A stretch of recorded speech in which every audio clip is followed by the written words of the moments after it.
What's up, you guys? So I have a bunch of friends. I'm an immigrant. One of the first jobs that immigrants get when they come to the United States is delivery, food delivery, and taxi driving. Now, it's obviously DoorDash and Uber right now. Lots of my friends are doing Uber, and the weirdest part is I was doing Uber myself for a while when I just moved to States. It was really hard back in the day to support a family or have a decent living by doing Uber. I mean, if you're single, if you're solo, you don't really have that much to spend, you share the room or the house, then probably yeah.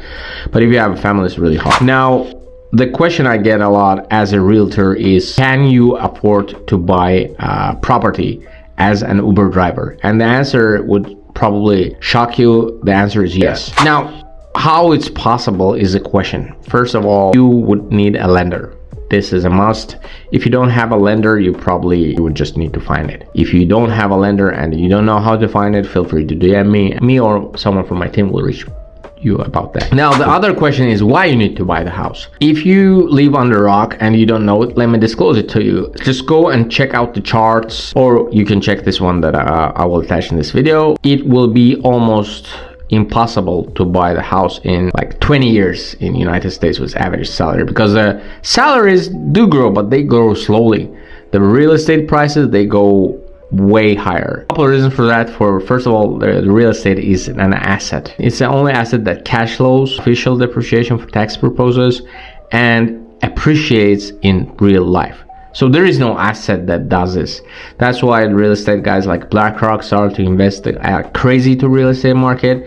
They're pretty much buying left and right. And there was actually interesting video about, I believe it was Jordan Belfort, the Wolf of Wall Street. He was talking about the venture capitalists, and he said pretty much the guys who are currently doing that job, it was Tucker Carlson interview, they're not really making any money. It's almost impossible to beat the market. So what they do, of course, they go and buy their asset that they know that will appreciate, which obviously is a real estate. First thing first, you need to find a lender that will qualify you. Not every lender would be able to do that. Most of those guys don't know what they're doing because they're new in the business, or they don't really want to work, or this is just a side hustle for them. But the good lenders, and again, I can hook you up with guys with the good lenders, would be able to do that. So another question is how much money you would need to do that. And this will also shock you. There are actually loans that would not need like a VA loan. You don't need a single penny. You can just go and get the house, and VA will insure and everything will insure the house, that the payments will be made on time, and they will pretty much cover you up.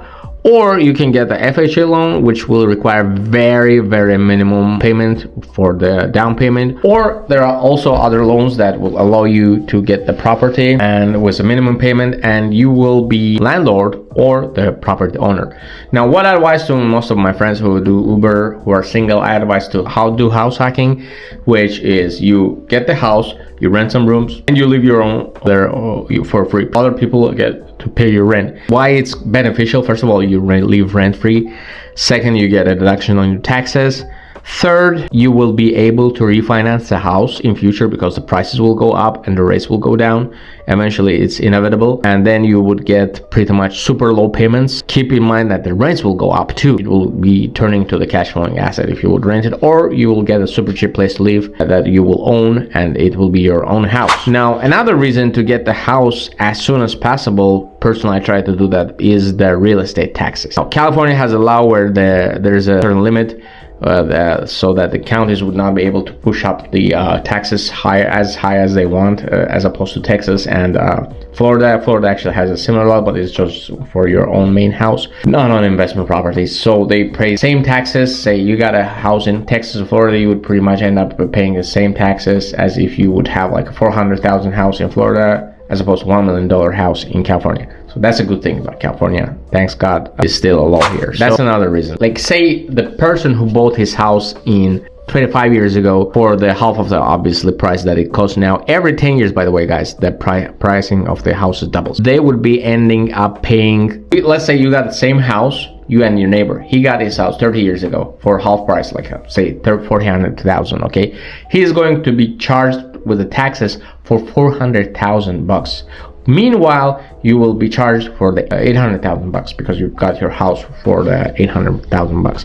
Of course, there would be adjustments from the time to time. The county adjusters would probably adjust the price, but it's not going to change significantly. There's a cap on how much they can add on it. That's one of the other reasons why I advise to get the property as soon as you can. Say you want to buy the house that worth like an average condo, like say I want to cost you somewhere around 600,000 on a little luxury side. You would probably need about 3.5% of that amount if you will go with the FHA loan, which is going to make, let me actually tell you, 17,000. It's a hard amount to collect when you're doing Uber, but trust me guys, you will still have to pay rent unless you're homeless and you live in your car, which is unfortunately common practice nowadays considering the real estate prices. Eventually you will not regret about the decision, and I'm not trying to convince you to buy the house, or it's your personal decision. You can buy it or you cannot buy it, but it's always good to have an asset that you pretty much sure that will go up in price in a couple of years and will cash. Now again, if you guys will have a hard time finding a lender, a hard time qualifying you, keep in mind to contact me.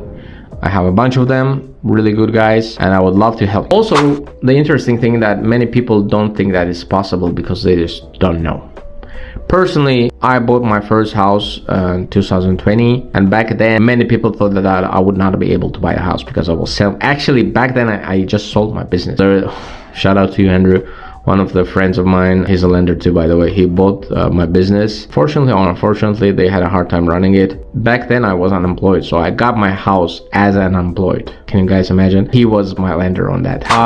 What I'm trying to say, if you guys are trying to buy a house or you are interested in investing, and if you have any questions, contact me. Thank you for watching. See you on the next one, guys.